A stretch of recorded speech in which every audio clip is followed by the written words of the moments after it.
Tanggal 17 Agustus 1945 merupakan tanggal istimewa bagi rakyat Indonesia, karena pada tanggal tersebut Republik Indonesia mulai berdiri, Republik Indonesia mulai dikumandangkan kemerdekaannya oleh sang proklamator Soekarno dan M. Hatta. Sebelum Indonesia menyatakan kemerdekaannya pada tanggal 17 Agustus 1945, banyak peristiwa yang melatar belakangi terjadinya peristiwa terbesar dalam sejarah Indonesia tersebut.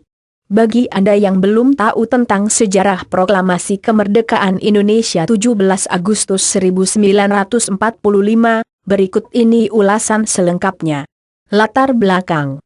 Pada tanggal 6 Agustus 1945 sebuah bom atom dijatuhkan di atas kota Hiroshima, Jepang oleh Amerika Serikat yang mulai menurunkan moral semangat tentara Jepang di seluruh dunia.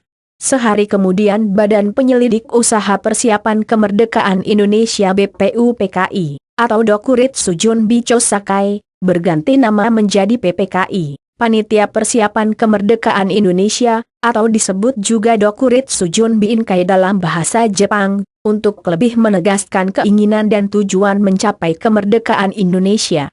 Pada tanggal 9 Agustus 1945, bom atom kedua dijatuhkan di atas Nagasaki sehingga menyebabkan Jepang menyerah kepada Amerika Serikat dan sekutunya.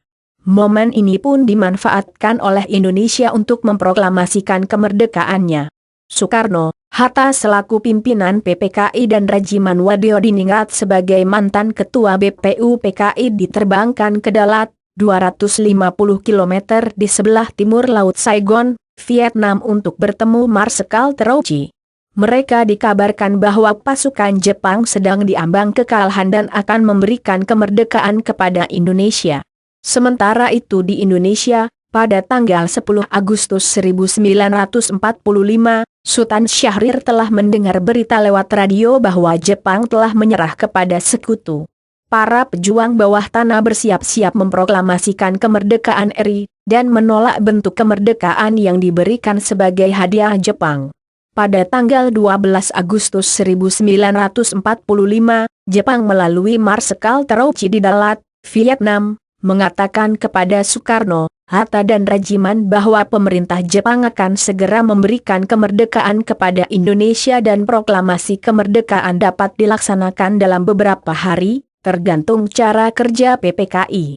Meskipun demikian Jepang menginginkan kemerdekaan Indonesia pada tanggal 24 Agustus. 2 hari kemudian, saat Soekarno, Hatta dan Rajiman kembali ke tanah air dari Dalat, Sultan Syahrir mendesak agar Soekarno segera memproklamasikan kemerdekaan karena menganggap hasil pertemuan di Dalat sebagai tipu muslihat Jepang. Karena Jepang setiap saat sudah harus menyerah kepada sekutu dan demi menghindari perpecahan dalam kubu nasionalis antara yang anti dan pro-Jepang. Hatta menceritakan kepada Syahrir tentang hasil pertemuan di Dalat. Soekarno belum yakin bahwa Jepang memang telah menyerah, dan proklamasi kemerdekaan RI saat itu dapat menimbulkan pertumpahan darah yang besar, dan dapat berakibat sangat fatal jika para pejuang Indonesia belum siap. Soekarno mengingatkan Hatta bahwa Syahrir tidak berhak memproklamasikan kemerdekaan karena itu adalah hak Panitia Persiapan Kemerdekaan Indonesia, PPKI. Sementara itu Syahrir menganggap PPKI adalah badan buatan Jepang dan proklamasi kemerdekaan oleh PPKI hanya merupakan hadiah dari Jepang. Pada tanggal 14 Agustus 1945 Jepang menyerah kepada sekutu.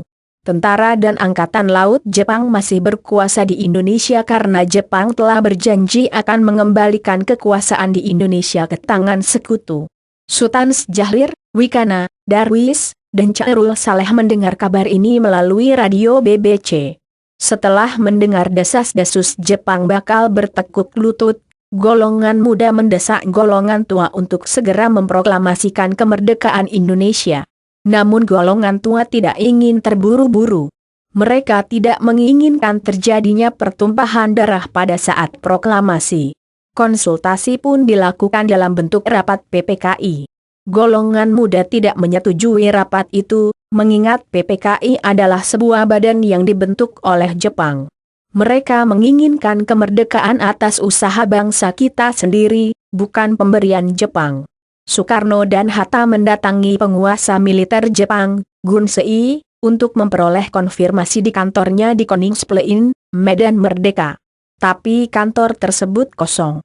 Soekarno dan Hatta bersama Subarjo kemudian ke kantor Bukan Fu, Laksamana Muda Maeda, di Jalan Medan Merdeka Utara, rumah Maeda di JL Imam Bonjol 1. Maeda menyambut kedatangan mereka dengan ucapan selamat atas keberhasilan mereka di Dalat.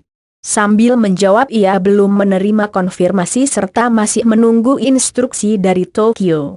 Sepulang dari Maeda, Soekarno dan Hatta segera mempersiapkan pertemuan Panitia Persiapan Kemerdekaan Indonesia, PPKI, pada pukul 10 pagi 16 Agustus keesokan harinya di kantor Jalan Pejambon nomor 2 guna membicarakan segala sesuatu yang berhubungan dengan persiapan proklamasi kemerdekaan.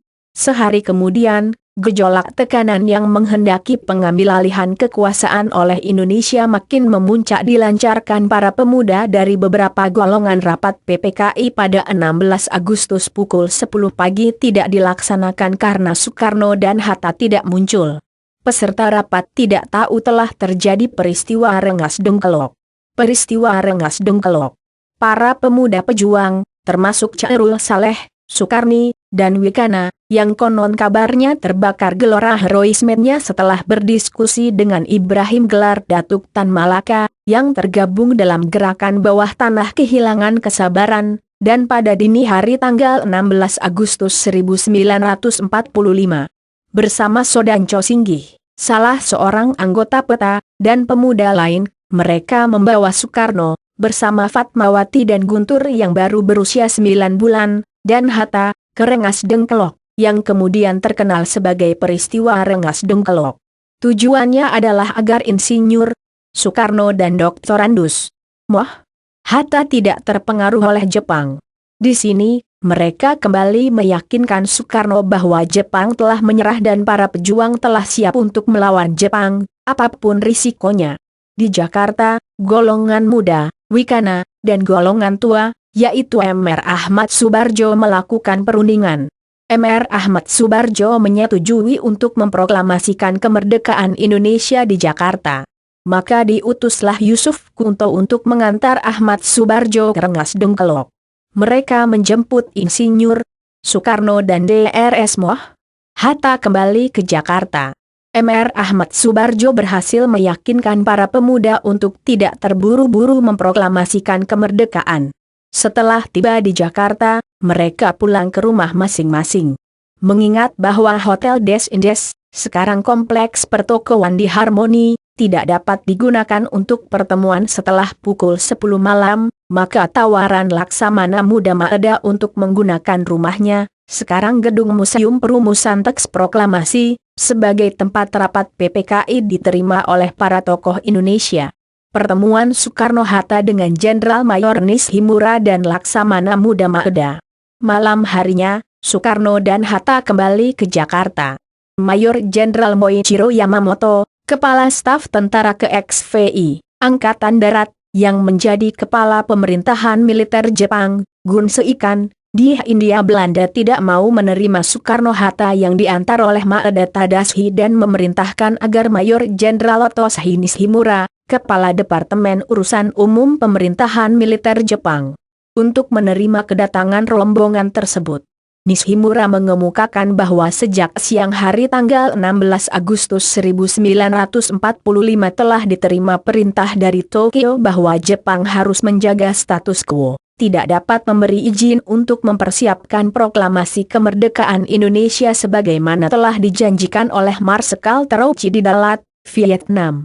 Soekarno dan Hatta menyesali keputusan itu dan menyindir Nishimura, apakah itu sikap seorang perwira yang bersemangat Bushido, ingkar janji agar dikasihani oleh sekutu. Akhirnya Soekarno-Hatta meminta agar Nishimura jangan menghalangi kerja PPKI, mungkin dengan cara pura-pura tidak tahu.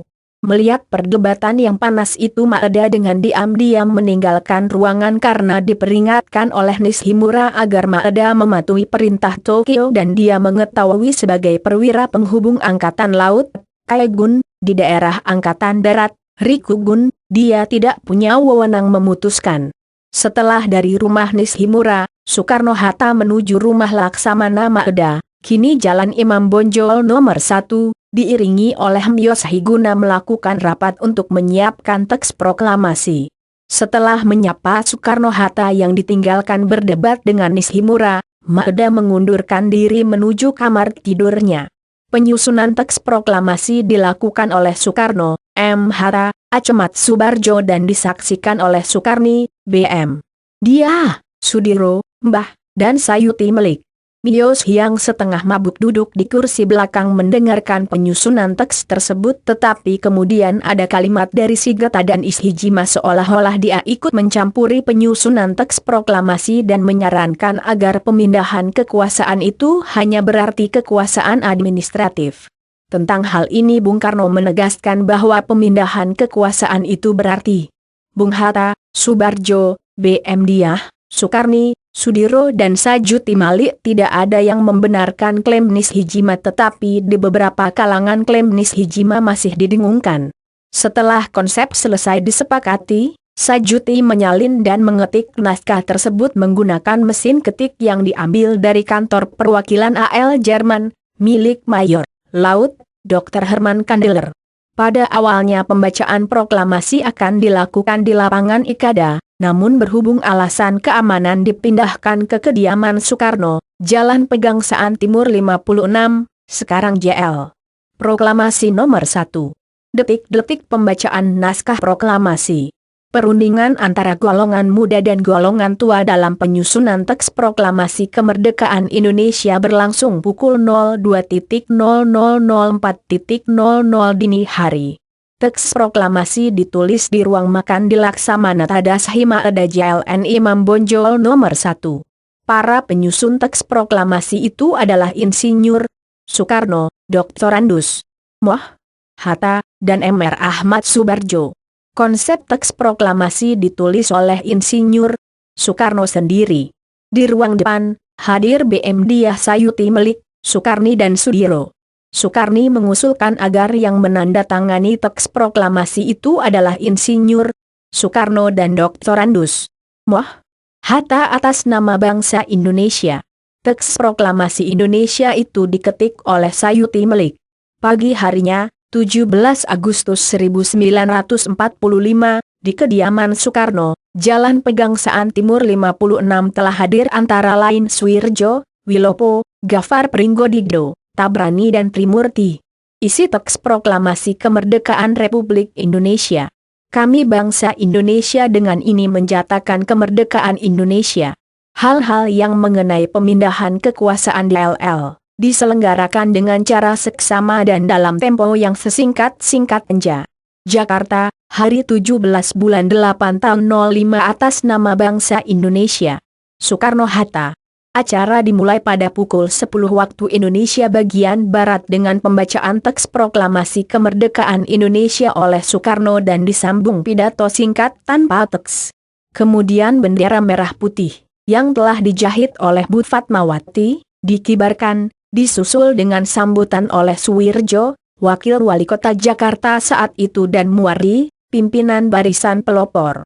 Pada awalnya Trimurti diminta untuk menaikkan bendera namun ia menolak dengan alasan pengerakan bendera sebaiknya dilakukan oleh seorang prajurit.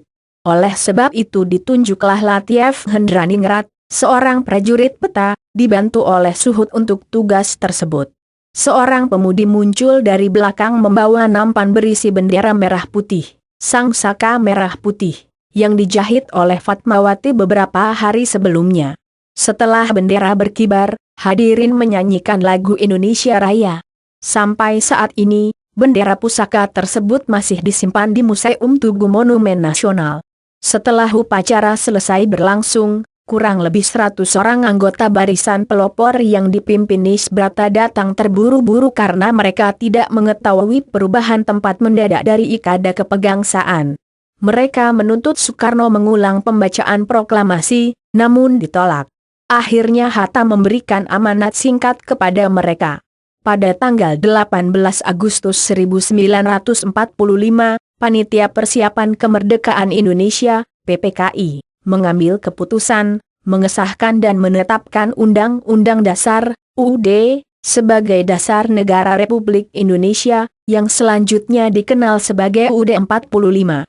Dengan demikian terbentuklah Pemerintahan Negara Kesatuan Indonesia yang berbentuk Republik, NKRI, dengan kedaulatan di tangan rakyat yang dilakukan sepenuhnya oleh Majelis Permusyawaratan Rakyat, MPR, yang akan dibentuk kemudian.